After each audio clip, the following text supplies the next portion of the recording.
આ દાખલામાં પહેલાં તો તમારે છેદનું સમીકરણ કરવાનું છે અને ઉપર નીચે જે ગુણશો ચિહ્ન બદલીને, તેથી ઉપરની અંશના અંદર a પ્લસ b હોલ સ્ક્વેરનું સૂત્ર લાગશે. એ સૂત્ર કરશો એટલે તમારે એક સરવાળો કરવાનો. સરવાળાનો જે જવાબ આવે એમાંથી આકૃતિમાં દર્શાવ્યા પ્રમાણે 2 કોમન કાઢવાની અને 2 કોમન કાઢીને છેદ ઉડાડશો એટલે જવાબ આવી જશે.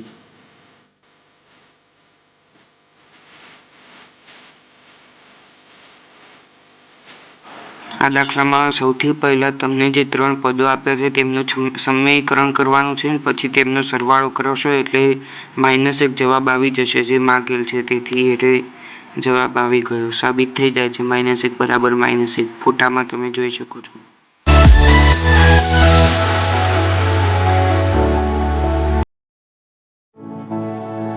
આ દાખલો પણ પ્રશ્ન નંબર 9 જેવો જ છે, તેથી હું કરાવતો નથી.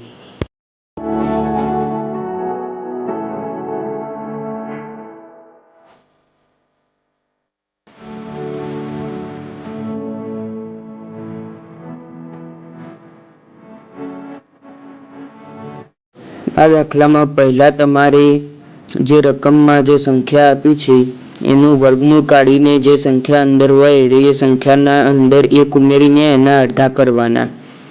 હવે જે અડધો માપ આવે એ અહીંયા આપણે OA છે, તો એ આપણે અહીંયા 4.6 છે. તમારે પહેલાં તો AB દોરવાનું, પછી એના અંદર એક એકમ એટલે કે D લેવાનું, પછી BD આવે, પછી AD ના અડધા કરીએ ત્યાં O નામ આપવાનું અને AO જેટલું માપ લઈને O ને કેન્દ્ર લઈ પરિકરથી એક ચાપ અર્ધવર્તુળ દોરવાનું ઉપર, અને પછી B કેન્દ્ર લઈને ચાપને છેદવાનું લંબ દોરીને, અને ચાપને જ્યાં છેદે ત્યાં F નામ આપશો અને FB એ માગેલ જવાબ છે.